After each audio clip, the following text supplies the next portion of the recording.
Hello and welcome back to Quentin Jones Guitar. Today I want to share an interview I did over the phone with a Mr. Charlie Gracie.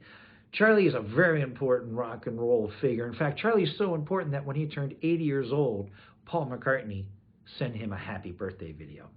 Charlie is so important that when I was making a record with him, Graham Nash volunteered to sing backups. As a matter of fact, Charlie is so important that one of the greatest rock and roll producers of all time, Al Kooper, volunteered to help with the album and bring all his friends in on the project. I first met Charlie Gracie when I was recording an album with Robert Gordon back in the back in the late 90s. And Robert wanted to do a cover of a song called Butterfly, which was originally done by Charlie back in the early 50s. That song knocked Elvis out of the #1 position, and it actually funded Cameo Parkway Records. So Chubby Checker and Bobby Rydell and tons of other artists, the Orlons, all benefited from Charlie's first hit on Cameo. Now, these stories will all be told in the interview by Charlie, but I got to tell you, he's an important man. He took me on tour with him when he opened for Van Morrison. He introduced me to so many people. He's definitely a huge influence on me and a mentor and someone I'm very proud to have worked with. That's why I wanted to capture his stories directly from him. So I called him up and I recorded it, and here it is. I hope you enjoy this. This man's a legend, Charlie Gracie. Okay, I got Charlie Gracie on the line. Charlie, how you doing today? Charlie who? Charlie Gracie. Son of a gun, that name sounds familiar to me. How are you today, Charlie? I got up this morning. I'm doing good for a guy my age. You know, how old are you now? Coming May, which is only a couple of months away, I'll hit 84, man. 84, and you're playing all the time. Well, it's either that or get the bread line. What I'd like to do is, ask you a few questions about the early days, and then I want to not just hear about some of the, the good times, but what I'm trying to encourage people to do is get through some of the tough times. And over 83 years of playing, I'm sure you've had both. Well, 68 years in the business. That's how long I've been playing the guitar. And it's 63 years since I had my last hit in 1957, which was Butterfly, #1 hit. But I recorded all those years for different companies. I started out with I was on a Paul Whiteman show. Everybody remembers Paul Whiteman, a great orchestra. I think they do anyway. He's in the history books. And whilst on this show, some gentleman who had a record company in New York heard me, Cadillac Records, offered me a recording contract. This was in 1952, so I cut my first few records. No big success. Then I left that company. One was a local company called 20th Century. No big success. Then in 1956, Elvis made the scene. Of course, nobody was ever bigger than Elvis, right? So to cut a long story short, this guy drove in from New York, heard me on the show, offered me a recording contract. He used to play piano for Paul Whiteman, this chap. And he was looking for a tall, sexy Elvis guy. He couldn't find me, wound up with me. We cut our first big hit. Our first big hit was Butterfly, March of 1957, hit #1. My God, a dream came true after all those years knocking around as a kid, And on the strength of that, I did the Ed Sullivan Show, the Palladium in London, the Paramount Theater, on and on and on, Charlie, how long was it since you started playing professionally as a very young man until you had your success with a Butterfly? How many years would you say you were working? Well, I started playing when I was 10, and as an amateur, you always start. I took lessons, and I had a great teacher. His name was Anthony Panto, by the way. I always like to give him credit. He was Joe Venuti, the great jazz violinist's cousin, so he taught me well. By the time I was 15 years old, I was fairly accomplished. So consequently, when I went into the recording studio, I did all my own guitar work, rhythm and lead and so forth. And then I struggled around for years, worked a little nightclub circuit. Years ago, you went to a nightclub that had like a little trio or quartet that backed you. And they had maybe a girl singer to open up the show or a girl dancer. And they'd have a comic. And then I would come on. So you had 3 acts. And the drink only cost like $2 in those days. Wow. It had a $6 minimum at the table. If you couldn't spend that, you shouldn't go out, right? Yeah. So I knocked around for years until I finally got my hit. But it was a struggle as a kid because you got to remember there was no rock and roll when I started playing records, when I started recording. There was swing was big, and guys like Louis Prima were around, and that's where I got a lot of my influence from people like that. They were really playing rock and roll, but they hadn't coined the phrase yet, you see? Yeah. And I listened to people like him, Joe Turner and so forth. But there were no great guitar players to copy in those days. So I just had to develop my own style, and I would go into the place and, ticka-tonka-tonka-tonka-tonk. So the guy said, what, do you got a trio in there? The guy said, no, it's just a guy singing and playing the guitar. It's a style I had, like on a backbeat. And I did it for years, man. 5 sets a night, 7 nights a week. My calluses had calluses. Jeez. Yeah. But, listen, it was great. I was a young man then. And the years went by, and of course, I recorded with a guy named Quentin Jones, by the way, later in life. We cut some great records together. Yeah, we did. But the scene has changed today. Years ago, when you recorded a record, you could be in the car, and when you saw a tower, you pulled up, you went in with your record, said, hey, my name is Charlie Gracie, I just made this record. The guy said, come on, let's sit down and play it. Well, there's no place like that anymore left, As a matter of fact, there's no top 40 stations where you can get extended play on music. So it's tough especially for a young person today, because there's no place to get your music heard. I do have some technical questions to ask you later about your studios and things like that. But, throughout the years, so here you go. I mean, you're at the top, and you're in my opinion, and I've been on enough shows with you, and I've asked enough, you took me out on the road when you did the Van Morrison tour, and there was a lot of English players there. And of course, working with you in the studio, I've had, we've worked with some English, people like Graham Nash, who's been so kind and great. Great. And they all tell me, for them, they tell me how much of an impact you had on their careers. Well, you see, when this was going on, I never realized that. Well, you see, you must have been, you were definitely like, I know that Bill Haley went over there, but Bill wasn't a guitar player in my book. No, you were the first rock and roll American guitar player. Correct me if I'm wrong. Well, I played the guitar. To England, right? There weren't too many guys who really played the guitar in those days. And I used to listen to a guy that worked with Bill Haley on recording. His name was Danny Cedrone out of Philadelphia. Great guitarist, by the way.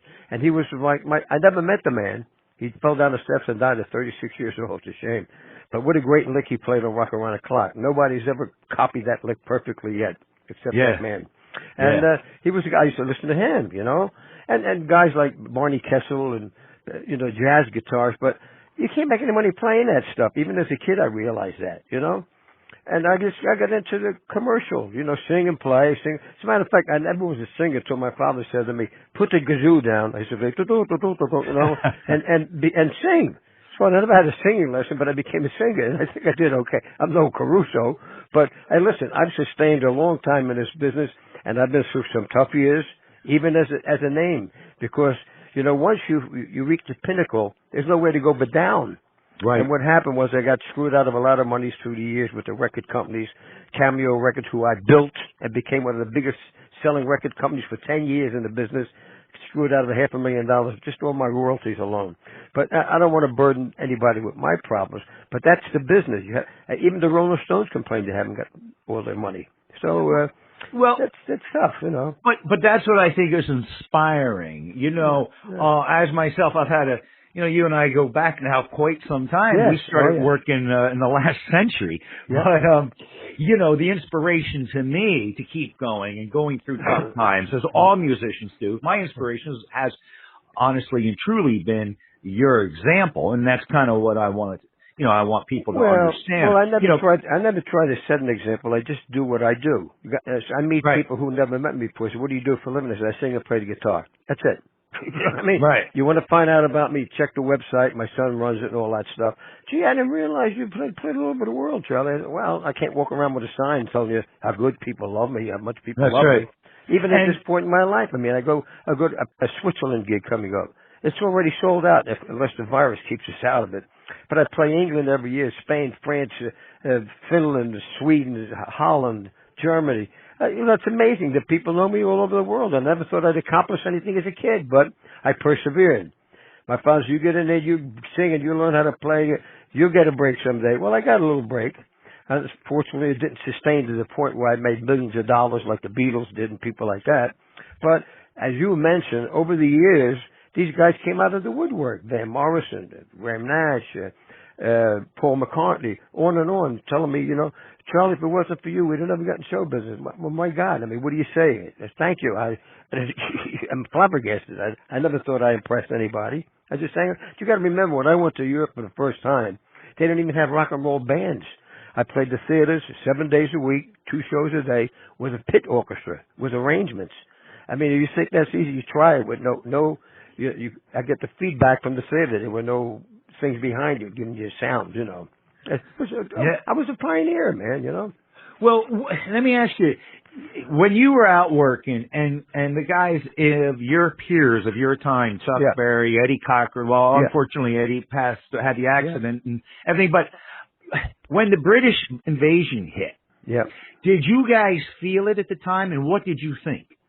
Well, I tell you the truth, I really paid any attention to it. I loved it. I loved the music. I thought they cut some great tunes along with the other British guys. I've met most of them in my life so far. But they changed the whole sound of the business, of course. You know, the whole sound changed. You know, it has to be quite rewarding that, you know, your book has Paul McCartney writing the foreword, your book, Rock and Roll's Hidden Giant. I mean, and for him to contact you and invite you to shows and all that, I mean, regardless, you might think, people may say he's the greatest songwriter, or he's not, or he's this, but he's certainly the most successful musical historical. Yeah, of course, yeah. That has to be huge. Have you noticed that if the endorsements from people like Graham Nash and Paul McCartney, has that helped you in your later years, or is it just a nice memory? It's like a feather in your cap. I don't go around telling people about it. They see it on the web. They read it in the paper. As a matter of fact, on my 80th birthday, Paul McCartney sent us singing, you know, through the, I don't know, I'm not hitting all this new stuff today. He sent you I was there. He sent you he made a special YouTube video for you, wishing you a happy birthday, which is, you know, I mean, I don't know how many times Paul McCartney does that, but. Well, I mean, I almost fell down. I said, this guy's got to be nuts. I mean, I'm not that important, but in his life, I was important. And the same way with Van Morrison and the other guys. I don't have the words to express how grateful I am, but like I said, I never thought I impressed anybody. Just sang and played the guitar, man. And I've survived. And it's not easy to survive in this business for young people. It's a tough racket, and it's at least years ago there was places to work. Today there's no place to work anymore unless you got a little name. You know, these kids get up and play for nothing in these places, which I can understand. They're looking for the experience and all, but they're knocking guys out of the box that make a living doing this. It's tough, man. Yeah, tough racket, man. Well, I do know, having worked with you on numerous records, that when you call people like Van Morrison, or like one time I had to call Graham Nash, which for me, you know, you're an icon. I was a behind the scenes guy, but when I talked to these guys, the amount of outpouring of respect is genuine, and that's awesome. That's enough to make me blush. Hey, Charlie, when you started out before Cameo Parkway, the records on Cadillac and are they still available anywhere? You know, I think they're available on like albums, if I'm not mistaken. I have, I think an old. I tell you the truth, I can't even keep track of all this stuff, man. It's getting beyond me now at this point in my age. People they want to buy CDs and stuff. I take a few on the gig to make them happy because they can't buy them in the store anymore. But you can't make any money selling any of this stuff anymore unless you play to 3,000 people a night, 7 nights a week. Maybe you can get rid of a couple of hundred. You know what I'm saying? Well, it's tough. That gives me I experience this myself, but I know you do it on a much larger scale. What makes me wonder sometimes, if you play sometimes in your hometown or locally, there's 100 people, 200 people, so forth. But when you go to Europe, there's literally thousands of people that come to see you. And it's amazing. Was it that way all the time, even on your lean years when you weren't with a label, like in the 60s and the 70s? Did you have that kind of following in Europe, or was that something? Let me say this here about the Brits, especially the Brits. If they like you, they like you for the rest of your life. Johnny Ray was still a big star till the day he died in England. Isn't that funny? Well, I love him, you know, But they're funny. The Europeans are funny, man. As an American, you stand out, number one, okay? Yeah. You're a Yank, man. You know, you're singing, you're talking like, you speak in English, but you're not talking the English that they learn. So they're really excited about that to begin with. Then when they see you, because a lot of people thought I was bigger than what I was. I'm a small person with a big mouth. And they were amazed. I go, well, that sound's coming out of you? I said, yeah, if it wasn't for my father, I never would have been a singer or a guitar player. It was his idea to get me into the business when I was a kid, you know. It's amazing how, the last 68 years I've been doing this for a living, and it's still the next gig, the next gig, the next gig. You live for the next gig, man. Yep. I work because I want to work. I was off for 3 or 4 weeks this past winter. My wife says, go cut grass, do something. You're driving me crazy. Oh, man. I want to play. I just, you're a musician and a hell of a musician too, I might add. You know what it's like. You go 2-3 weeks you don't play, you're going to scream, man. You need that fix. You need that musical fix. Very important. And then, of course, the better guys you work with, the better you become. Absolutely. I've always found it, and this goes for you too. I've always found that if I put myself in the position where I'm the weakest player on the stage, I'm going to come out learning. I'll never forget when after we did the Van Morrison tour, and I have to tell you, there was a couple of musicians in my life that literally threw me a lifeline, and you're one of them. You called me up to play in Wildwood when you were playing at Moore's, remember? Yeah, when I got the phone call, you're the first guy I thought of. And, you know what I mean? And a couple other guys.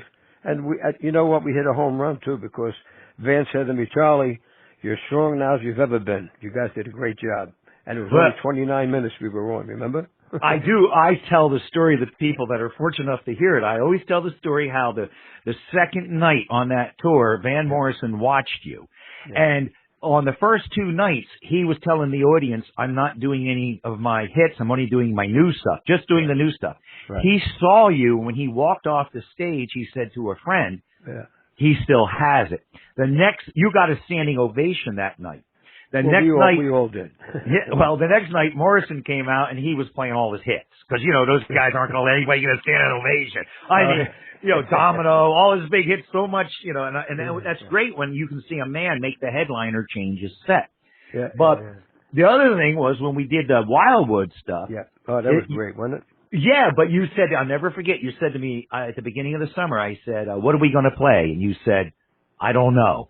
I said, well, can you give me a list? You said, no. I said, can we rehearse? You said, hey, kid, I know 3,000 songs or more. No, we're not rehearsing. And you literally said to me, show up, and if you're still playing with me at the end of the summer, you'll be able to play with anybody.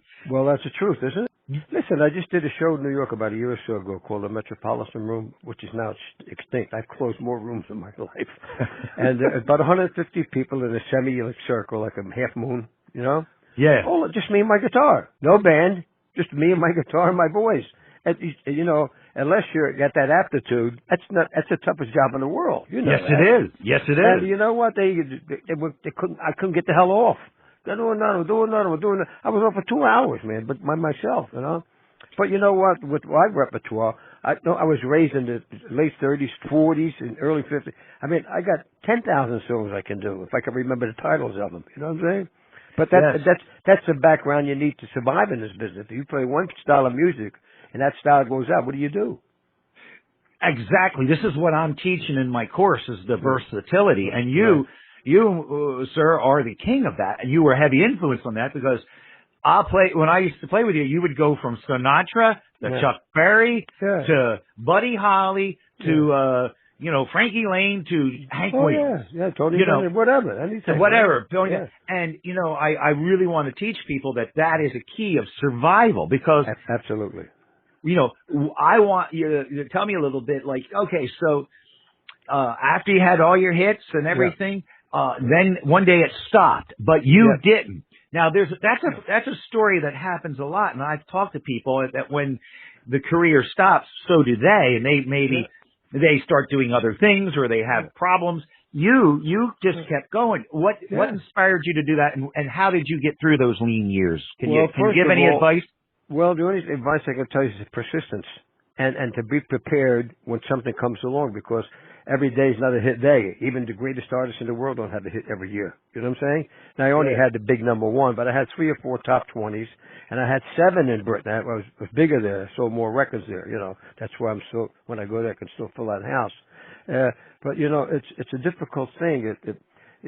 See, the will to play. And besides, I don't know how to do anything else. I've been doing this since I've been a kid. I'm going to start selling cars at this point, So I just put my head down, It's like mowing the lawn, you know what I mean? Put your head down. And I was doing 5 sets a night on a piano stool, piano bar, sitting on a piano bar. 5 sets a night, 7 nights a week. My calluses had calluses, man. No band, just me and the guitar. And I had to survive. After I had my hits, my whole career fell apart because they blackballed me. They have to read my book, people. I could talk like for 4 hours on the phone, and I could never cover everything.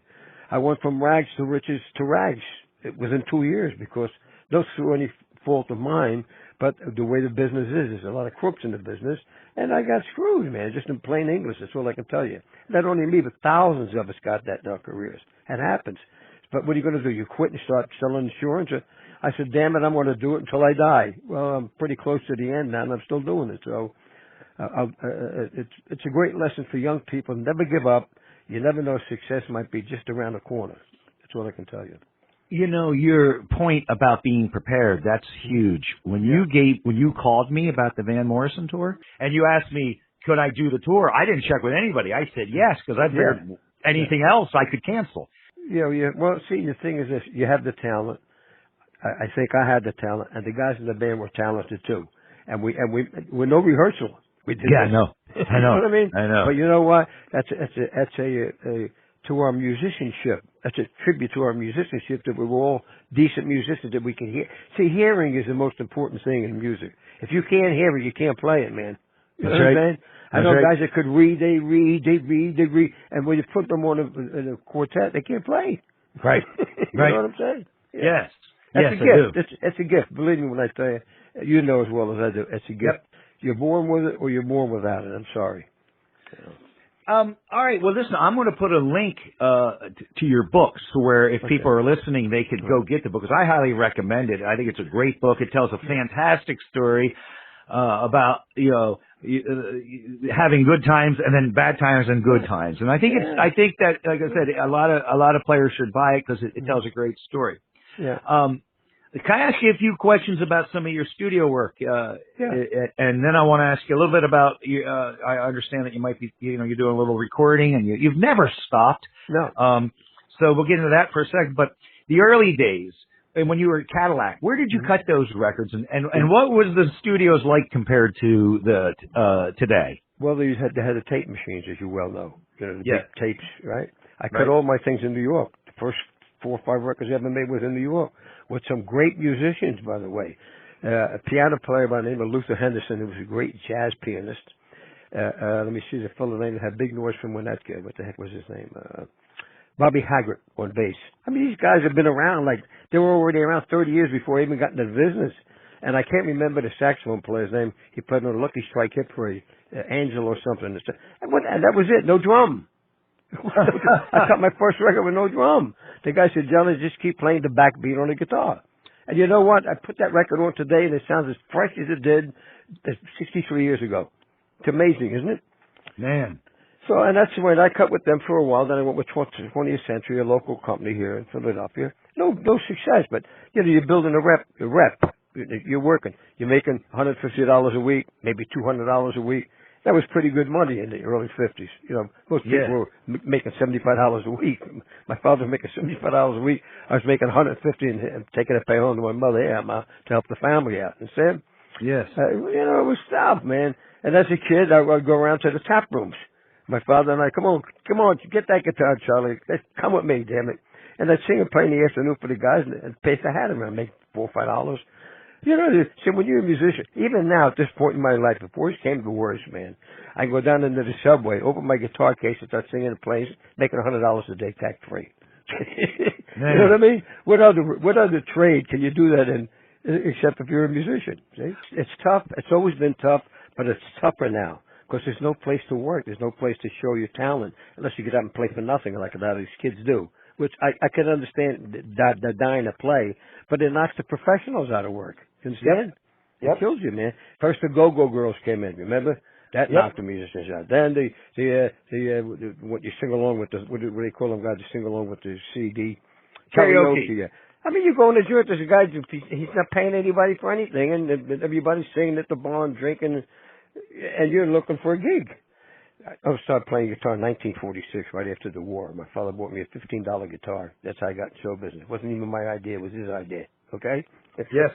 And you know, he taught me a few chords, and if you're going to learn how to play, you get a teacher, you learn the right way. And I studied for 5 years.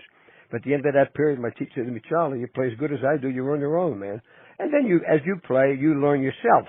You know, your mind's open to different sounds and different chords. I thought I knew all the chords in the world, right? Then I bought another book that had another 1,000 chords in it that I didn't know. So you never stop learning in this business. Never stop. That's right. Yeah. All right. So what do you and I did 3 albums, or let's see, we did I'm All Right, which I think personally I cut some nice things at your place, man. Yeah, and then you did something with Gary Leftowich. He had a Baby Doll, which you had some success. You had you got some hits on that. And I just cut another one last year called I Can't Stop Rockin' with him. It's terrific stuff.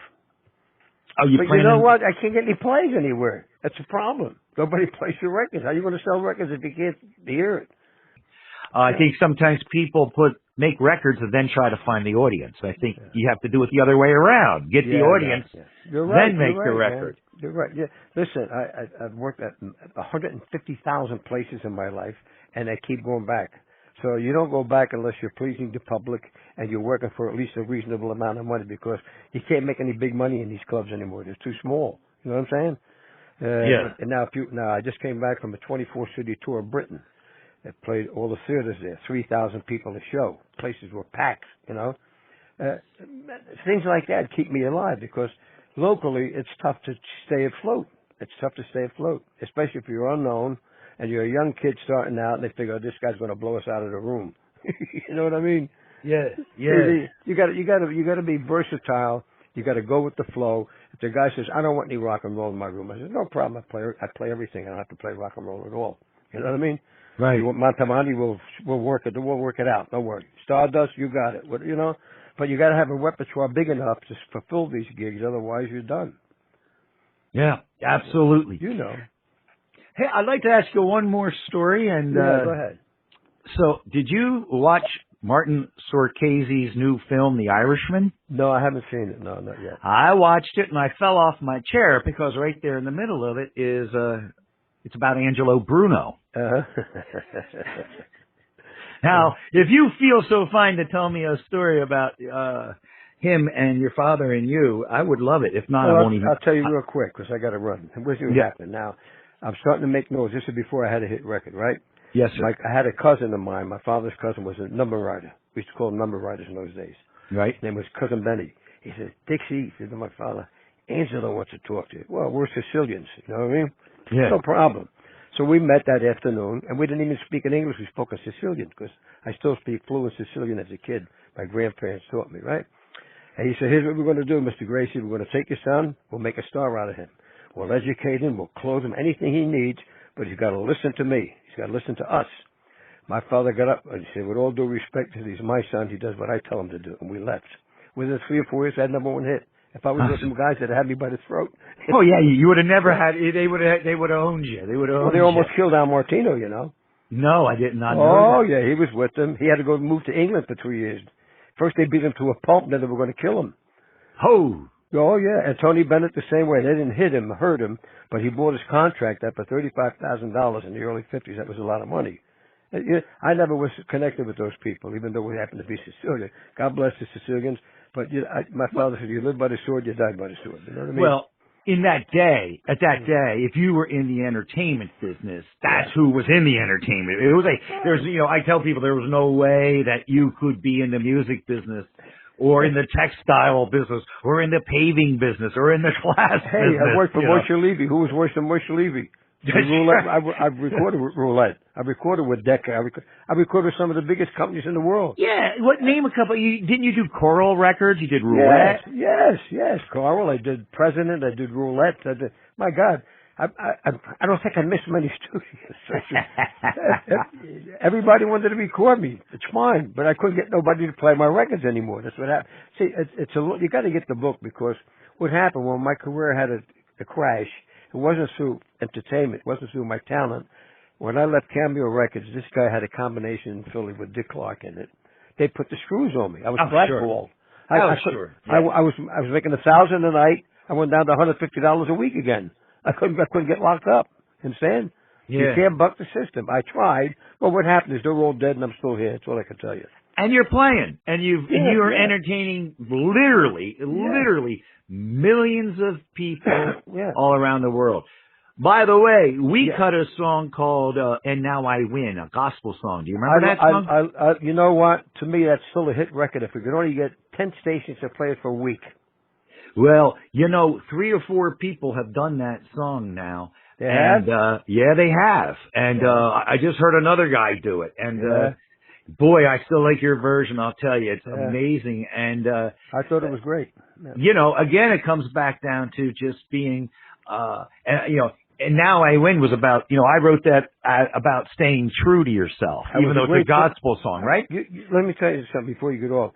You're a hell of a writer, besides being a musician. You've wrote some great things that I recorded and other people have recorded. You just need that one little, just get over that little hump. And you the driveway when you go to the parking lot, that little hump you go over. Yeah. You can just get over that. I can just get over that hump. Everything's all right.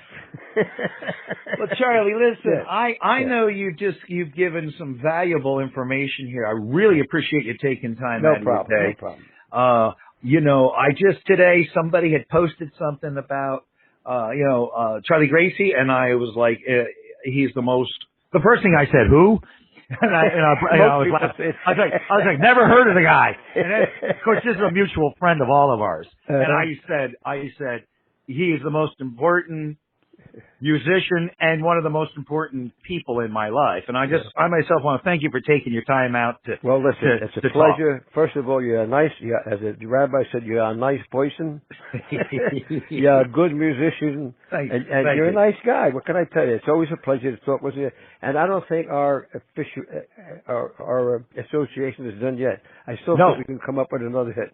I want to get together with the guys I'm working with now and cut a single with you. I want to work on some stuff. I want to take Davey and Kenny and me, and I'd love to come into the studio. So we'll keep everybody informed on that. And again, thank you. Give my best to everyone, your family, your son. You do the same. Your son does a great job. Charlie Jr., boy, he's on the ball. So, so awesome. All right. I'll talk to you soon. Thank you very much, and I hope everybody has good luck and most importantly, good health. Thank you, Charlie. Talk to you later, kid. Charlie. Bye-bye.